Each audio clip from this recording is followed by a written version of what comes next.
Today I'm going to be making my first video. I have a little bit of a script here. I'll be running in a little bit. Um, but before I get to that, I'm going to be going over the tools you will have to install and set up. Well, I'll be going over how I set them up and utilize them, but you will need to download these tools. I'll have links down in the description. So first there's ILSpy. ILSpy is a more rudimentary tool for when the tool dnspy fails. ILSpy is also great for using with Reflexel, which is great for its hex editor, and you would use the hex editor inspector view, editor view here to manually edit a .obj file. That's for advanced users, and I won't be getting into that today.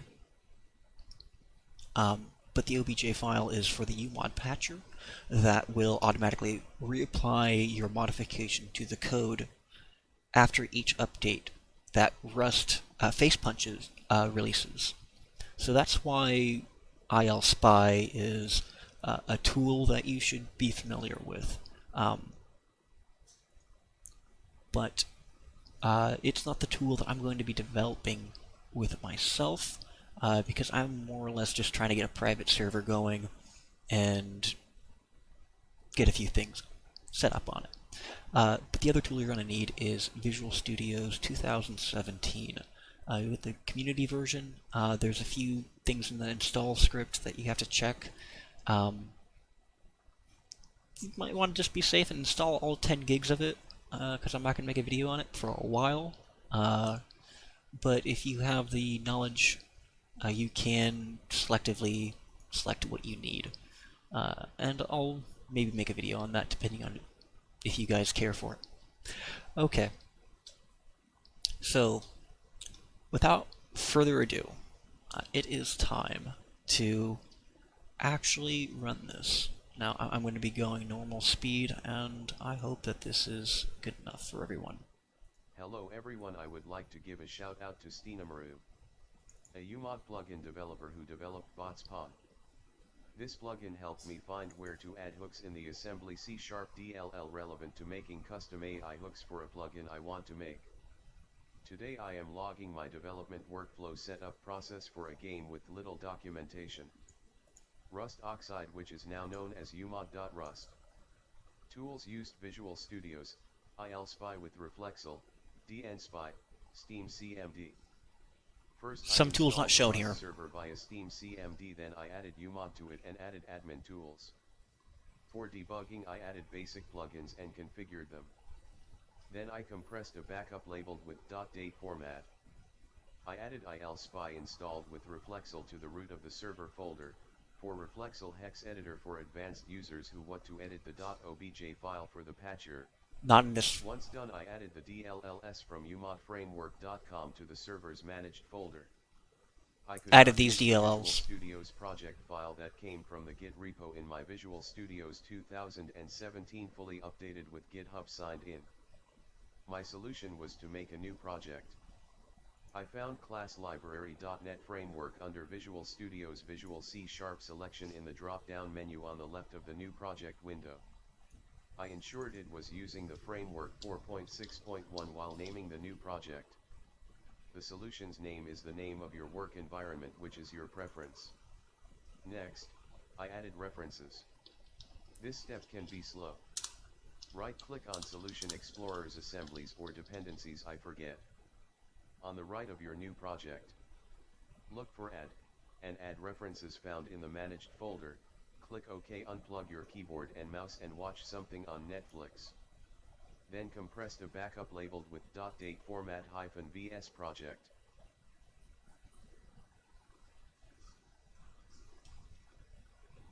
So that last part was you go to your managed folder on your server. I have a different folder here for just about everything because I have backups upon backups. But you would click Add Everything here. You click Add, but I'm not going to, well, I guess I can do that. Everything would pop up here. Should pop up there.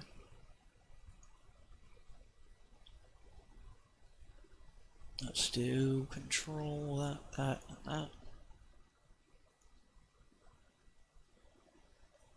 Okay, well,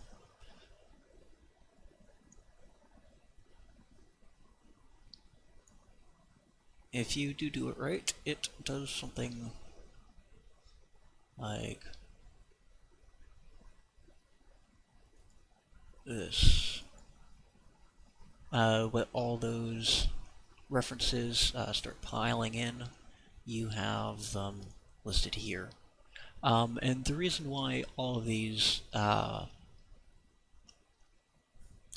this here allows you to have the .peek enabled. And what .peek is the ability to have auto-completion on data types. So not everything here is fully working with .peek. As you can see, there's some compilation errors.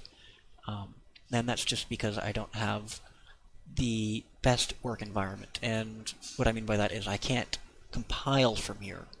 But that's okay because the Rust server can compile.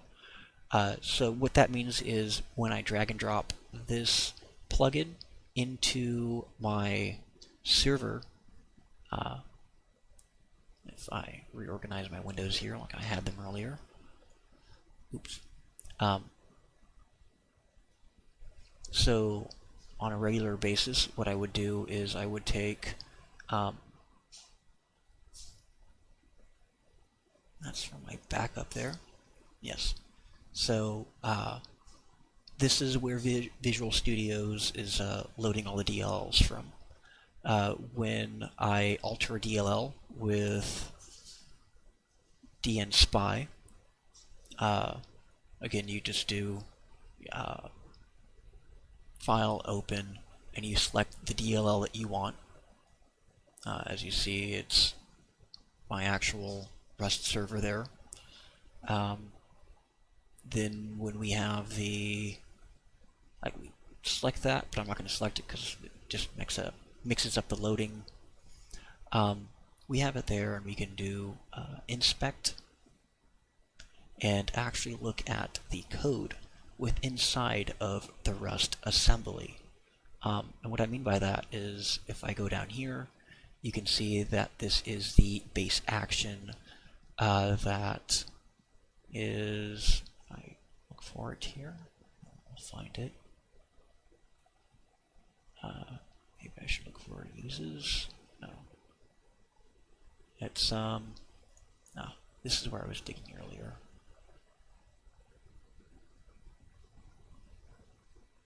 Human navigation to operator is what I need to search for, actually.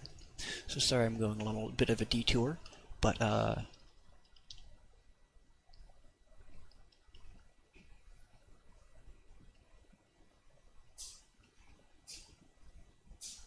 oh, human navigate.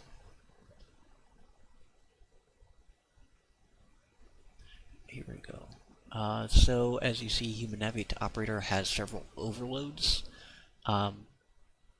So as you see, over here, these are the states at what these will fire upon.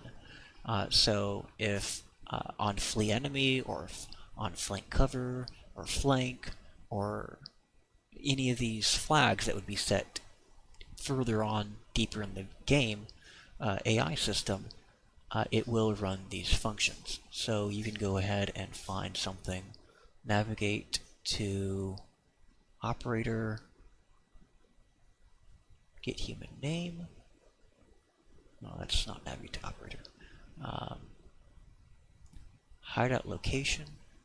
So this, from my experience in here, will most likely be the flag for, okay. And then if we want to find where this is used, we'd go to analyzed. Analyze, right down here. So, from my experience, this should tell me what function is figuring out where the bot can hide. So if I go to analyze, I'll pull it up here, and then you can see read by, set by nothing. So when you get something read by and set by nothing, it is probably a good idea to click over here, select all, and it should start compiling them one by one.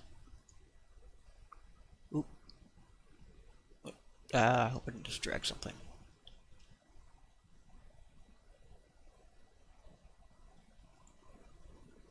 I think I already decompiled all of them, but that is also a possibility that this is a... Yeah, it's like a declarator.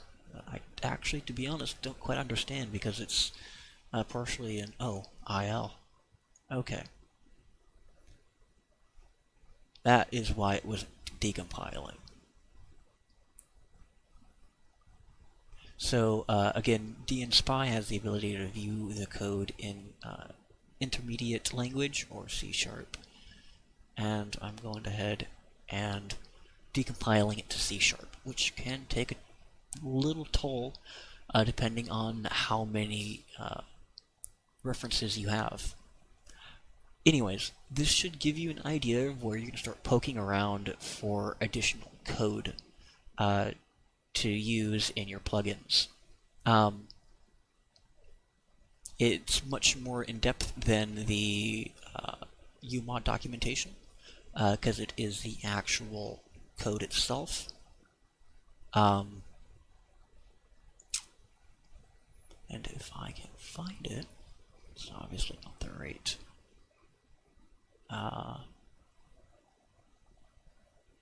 So if I'm going to search for this again, human operator, we want to do methods. You can see here members. I guess there's not methods, it's members.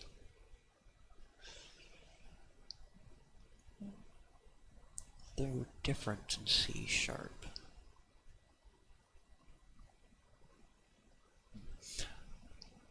So, if we go to here, this is a class definition, I believe. Yep. And so CTOR is class definition. And it derives from base action, so this is the code I was looking at earlier. Base action is a flag system that you can see here. Human nav to operator is a data type that... Is it a... no, it's a member, right? I don't know what that symbol is.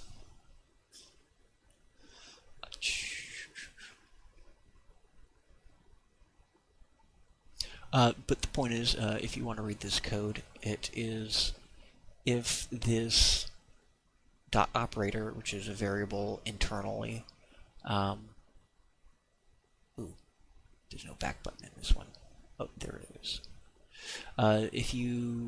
So it looks at this variable, which is set presumably by the internal makings of the A star and other determinants deeper in the code. We can just settle for this, and we can edit our own hook into this. So what we'll do is we will edit class. Sorry, it's kind of hard to see my screen. It's very far away from me. And I'll probably have to hide this. Oh. Let me just go into these settings really quick.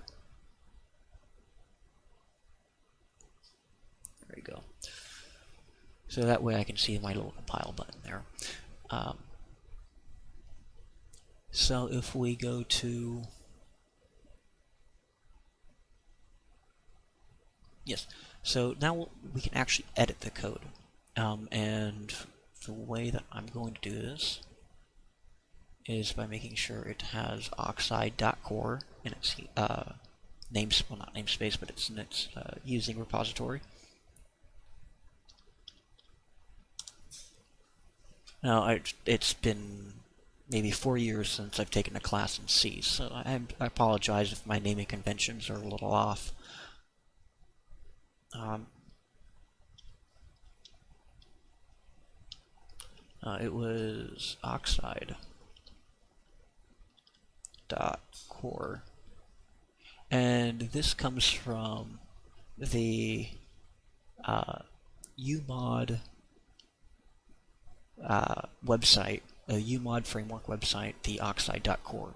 So you have to go through and accept their very oddly made website that also has a weird thing. It says, oh, it could be a virus, harmful, blah, blah, blah. I had to use Internet Explorer to download it, and I scanned it with an antivirus just to be sure. But it seemed to be okay, and its DLL works fine here. So I'm happy with that. So oxide.core, and then it was interface.callhook, I believe. If I'm lucky, it will.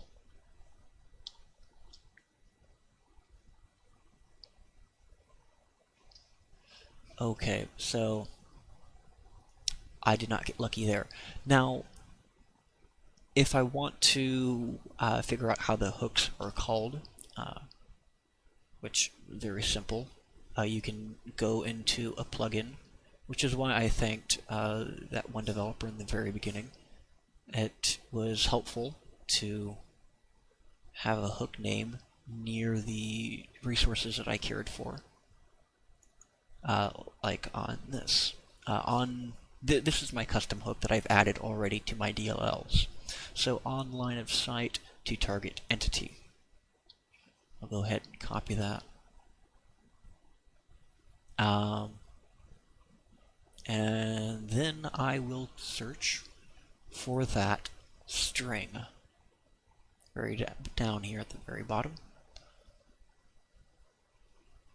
And go ahead and click on that.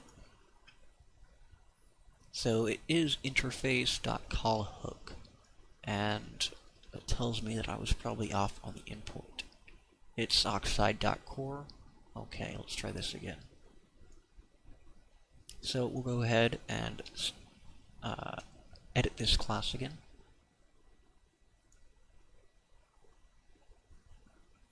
We'll just abruptly stick this in there. And actually, you know, it might have been giving me an error because I was inside of the switch statement earlier. Because you can't have an interface inside of a... Well, you might... No, because it's a one-liner. It doesn't use curly brackets. It's one of those weird syntax things in C#. So then we want to include, or using... I wish they would just use more English-like language, like include. You know, I don't know. I guess the way that the language works, it kind of makes sense.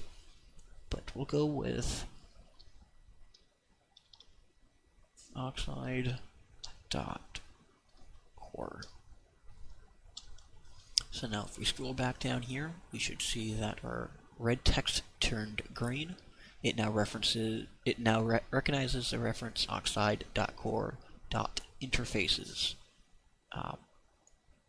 So now we can name this to a hook that we actually care about. Now, the reason why we use hooks is because it is a very small amount of code that you can add, which comes in handy if you're trying to contribute to the umod project. And it minimizes it in a way that it's easier to apply the patch to it every new release each month. So we're not trying to embed our own code right here in the assembly because it would be a bit messy for updating. So instead we just have a single call out and we give it some kind of context to what's happening. Now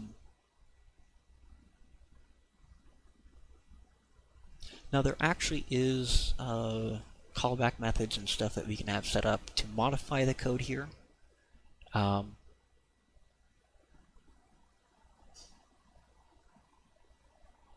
and actually what I'll do is uh, I'll just have this code basically in my plugin, which will require a little bit of tweaking, and I will have the state sent back through here. So basically it will be if null, continue to the default, and then if it is something else, just return whatever it has returned. So let's do that. The context that I would like to, actually first of all I'm going to name the function. So the function name here that I am looking at, human navigate to operator. Now this is a base action used by the NPC's core, which the name convention kind of bothers me. Thank you, Gary Facepunch. But okay. What we'll do is basically copy this class name and done. So, and in the beginning we'll change the prefix to on, human navigate to operator, and objects relevant to this, base context, C, very useful to just have a simple that. Now let's see if we need to include anything else that is specific. We have NPC human context. I mean, we could process all of that in the plugin itself. So, without any further ado, I'll go ahead and save, Control S, there's no other way to do it, and I find that saving doesn't always work, and you have to kind of just sit here, hover over icons, Control S, and just hold it for like 3 seconds on and off, because sometimes it just does not like you. Oop, what did I just do? Oh god. I somehow changed it to IL using a keyboard shortcut, and I hope that isn't stuck like that. Oh.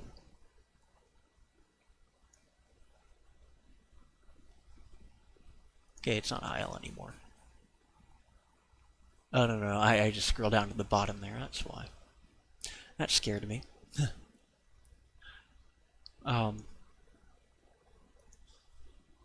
So we'll go ahead and make sure that's saved, and click, and before we click compile, select all, copy,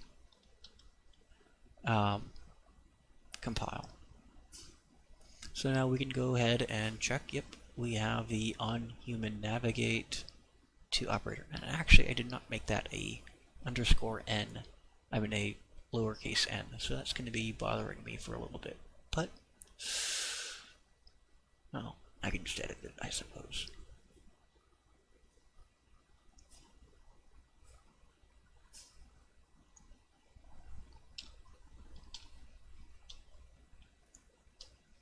Again, the same thing, Control S, Control S. I've just had a few bad experiences compiling without it actually saving. So now that I have that saved, what I can do is I can go to File, I can go to Save Module, and it will bring up the file location where I want to save. Now, you can't change the default location that comes up. Sadly, it just keeps going back to that default. But where I like to save my files is not on top of my work, but actually in another folder here that I have shortcutted to. Where's my quick access? Here it is. To be called current, and save it there. And I'll explain why I do that in a moment here. So it is going to be depositing that file into my environment, or folder environment. So I'll go ahead and use my keyboard shortcuts here because I'm a master of keyboard shortcuts. And what we have is we have FileZilla up there. We have this here. Sec. So as you see now, we have current, and I have these 4 windows set up like this for one reason. One of them is the actual server that I'm running. One of them is a backup of my rented server where I will eventually start moving things to. It's also where I grab my emergency backups from, as well as I can straight deploy it to my web server. So for right now, what I'm going to do is deploy it to my local server down here. So I'll go ahead and go into my Rust dedicated underscore data managed and throw this in there. Replace file. And what this does is it makes it so this code will now be executed. And now I can go ahead and write a plugin that uses that. So I want to use Visual Studios for the actual plugin management or editing.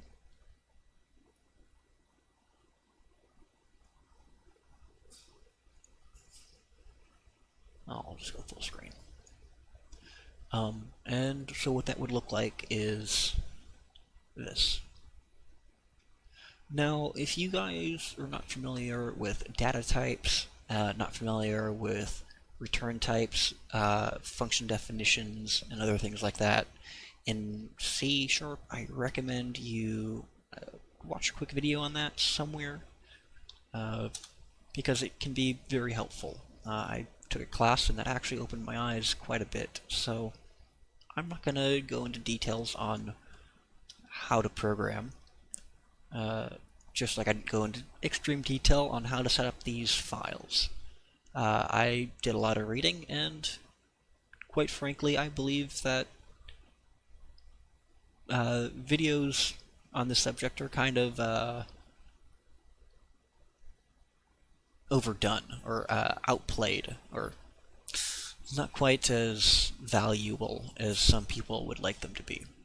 So I just wanted to go through how you would add a hook to a modded server. And yeah, that is really all I have to say on the subject. As you see here, this is another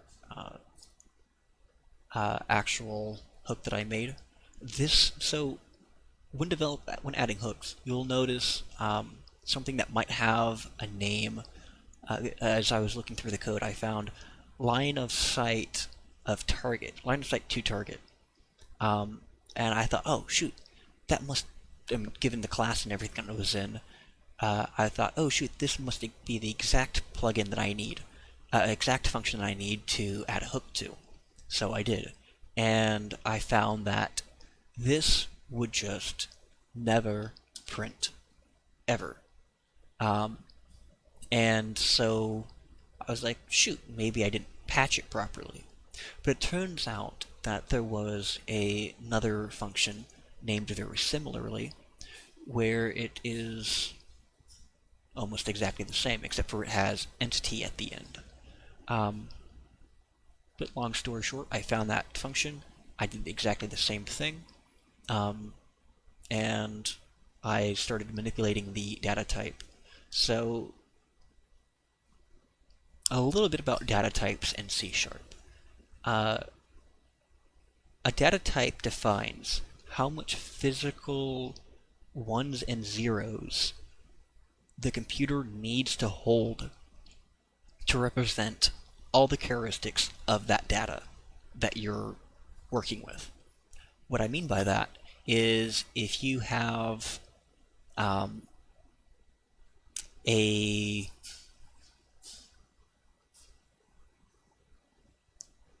what is a good analogy of addresses? And pointers. You don't need pointers in C#, thankfully, at least most of the time. Um, uh, Basically, the size of data can change, and there is, uh, well, this is basically a rudimentary typecast.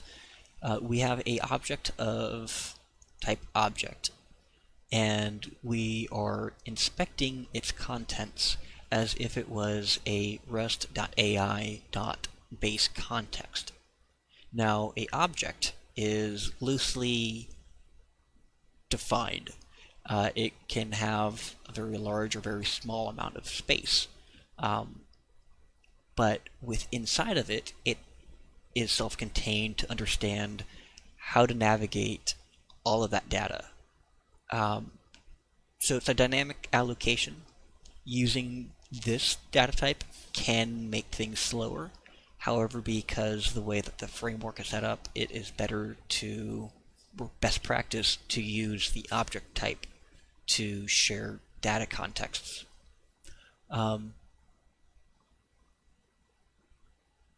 Yes, so we have the object, which say is, well, the object is dynamically allocated in size based on the actual properties given, and in order to use .peek, let's just leave it at that for now. And what I mean by .peek is being able to go to, context.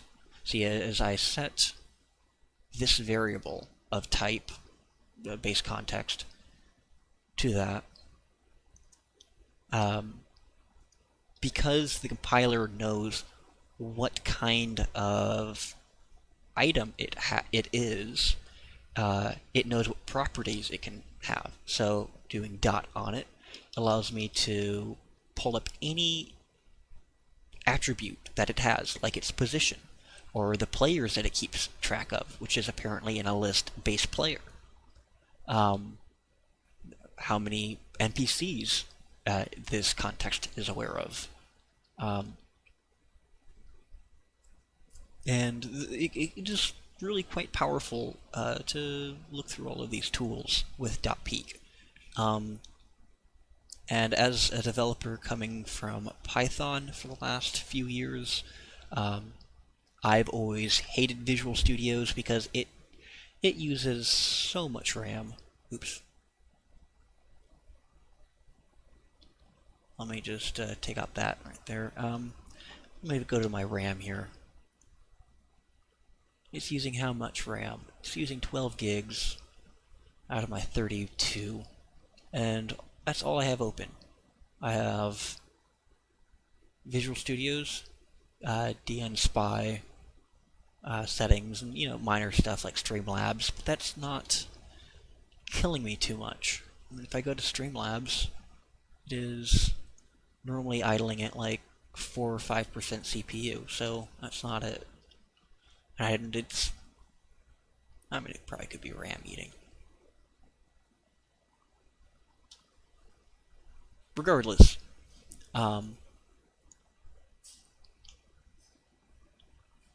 yeah, I think it's 5 o'clock, 4 o'clock in the morning.